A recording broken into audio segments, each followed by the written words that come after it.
안녕하세요. 개발자에서 창업자로 두 번째 콘텐츠는 예비 창업 패키지에서 탈락한 사업계획서 다시 보기입니다. 이 콘텐츠를 준비한 이유는 저희 사업계획서를 공유하면서 제가 생각하는 이 사업의 시장성을 좀 더 자세히 설명드릴 수 있을 것 같았고요. 두 번째로 비록 실패한 경험이지만 지원 사업을 준비하는 분들께 이 경험을 같이 공유드리면 또 도움이 되는 부분이 있을 것 같아서 준비하게 됐습니다. 지금부터는 화면을 보면서 저희 사업계획서가 어떤 파트에서 낮은 점수를 받았고 어떤 파트에서 높은 점수를 받았는지 그리고 왜 그렇게 됐는지 한번 분석해 보겠습니다. 지난주 월요일에 예비창업 패키지 결과가 나왔고 서류 탈락 메일을 받고 이렇게 메일을 보냈습니다. 감사하게도 이렇게 상세한 답변을 받을 수 있었어요. 이렇게 보시면은 종합 점수도 알려주셨고 평가 지표 내 항목 중에서 실현 가능성과 성장 전략은 낮은 점수를 받았고 그 외 문제인식이랑 팀 구성에서는 좋은 평이 나왔다고 알려주셨습니다. 또 이렇게 메일을 보내주시면서 다른 사업 공고에 대한 안내도 친절하게 해주셔서 이번 주 금요일까지 사업계획서를 수정해서 여기도 한번 지원을 해볼 예정입니다. 자, 그럼 이제 사업계획서를 보면서 한번 메일 내용들을 확인해 보겠습니다. 일단 문제점 분석부터 해볼게요. 그래서 지금 실현 가능성 페이지로 이동했는데요. 내용을 보시면은 지금 현황은 저번 영상에서 말씀드렸던 내용들이 글로 적혀 있습니다. 그래서 지금 저희가 시제품 개발하고 추가 개발해서 실증을 하고 있다는 내용을 썼기 때문에 이 부분은 크게 문제될 건 없을 것 같아 보여요. 그러면 두 번째로 실현 및 구체화 방안 쪽에 문제가 있을 것 같은데요. 한번 보겠습니다. 고령자도 사용할 수 있는 UI 개발 성공. 이 부분은 크게 문제가 없을 것 같아요. 지금 실제 센터에서 사용하고 있는 이미지 자료도 넣었고 종사자에게 실증 테스트를 통해서 이런 부분들을 직접 확인한 내용들을 작성했기 때문에 이 부분은 문제가 됐을 것 같진 않고요. 다음 장 내용을 보면 사회복지사의 업무 절감 실현 이 부분도 크게 문제가 됐을 것 같진 않아요. 저희가 사회복지사 선생님들이 어떤 업무를 하고 있고 그걸 어떤 방식으로 도와드리고 있는지를 보여드렸기 때문에 이 부분도 크게 문제가 될 것 같지는 않습니다. 다음 항목을 한번 볼게요. 청구 전 서류 검증과 검수 페이지로 한수 위험 완화 실현. 그리고 아마 다음 페이지에서도 같은 내용이 나올 거예요. 건강보험공단의 평가와 환수조사에 대한 실질적인 대책을 마련하겠다라는 얘기를 했고요. 저는 이 부분이 좀 문제가 됐을 거라고 생각을 하고 있습니다. 요양시설에서 이런 환수를 대비하려는 프로그램에 돈을 지불할 의향이 있는지를 의심하실 수 있을 것 같아요. 어쨌든 환수라는 것을 피하기 위해서는 시설을 투명하게 운영해야 되는데 이 요양시설 사업자들이 그런 프로그램을 굳이 돈을 주고 사용을 하겠냐라는 부분을 의심하실 수 있을 것 같습니다.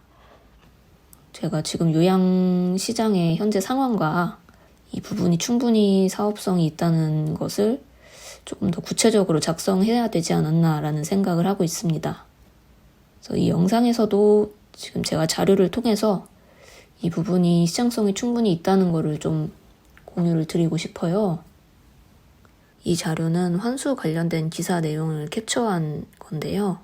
환수 건수와 금액이 연도별로 잘 정리되어 있어서 이 자료를 가져왔습니다.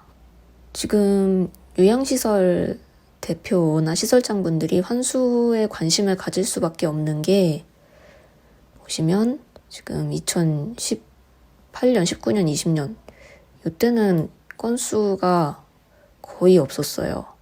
그리고 제가 요 시기쯤에 요양시설에 잠시 근무한 경험이 있는데, 이때는 서류에 대해서 어떤 대표님들도 크게 걱정을 하지 않으셨거든요. 근데 이때 21년부터, 이때 아마 코로나가 터졌었죠? 요 21년부터 환수가 급증했습니다. 어마어마하게 증가를 했죠. 자료를 보시면 거의 이 시기에만 3,963건 정도의 환수가 이루어져 있고, 그 금액이 386억 1천만 원으로 확인이 되고 있습니다.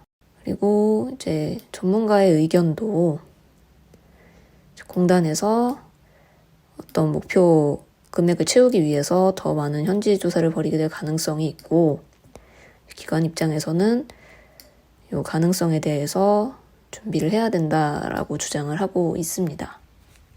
그리고 실제로 시설을 운영하시는 분들도 이거에 대해서 굉장히 불안함을 느끼고 있어요. 요양시설에서 서류를 관리하는 목적은 크게 두 가지가 있는데, 하나는 4년에 한 번씩 정기적으로 시행하는 평가를 위한 준비이고요. 그리고 두 번째가 환수를 대비해서 서류를 잘 관리해야 되는 부분이 있습니다.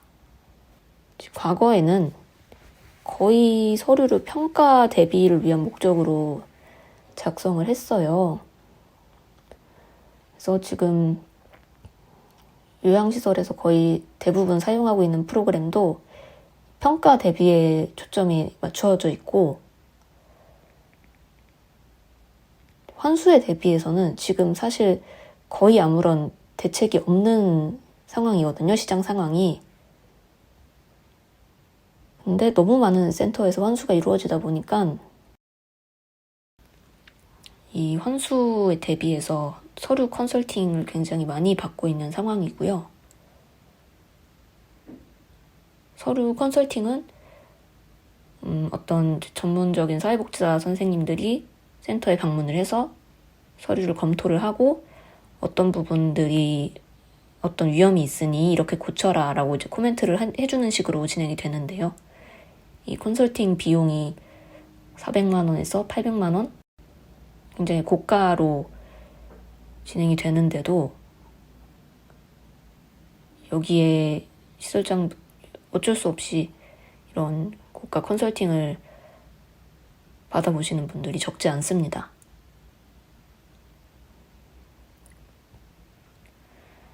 제가 프로그램을 만들면서 느낀 것도, 요양시설이 고시를 확실하게 공부하고 서류를 아무리 잘 운영하려고 해도 건강보험공단의 기준을 맞출 수는 없어요. 불가능한 이유는 이제 요양시설에 30인 시설을 예로 들었을 때 한 달이면 어르신 서류가 3,000장 정도가 나와요. 근데 이거를 센터 업무는 정말 정신이 없거든요. 전부 치매 같은 질환을 부유하셨기 때문에 어르신들한테 한시도 눈을 떼기가 어렵고요. 날마다 사건, 사고가 있고 정말 정신없이 하루가 진행되는데, 그 와중에 이 3,000장의 서류를 검수하면서 센터를 운영한다 라는 게 사실상 정말로 어렵습니다. 네, 다시 사업계획서로 돌아와서 다음 항목을 한번 보겠습니다. 저희가 성장 전략에서도 낮은 점수를 받았는데요.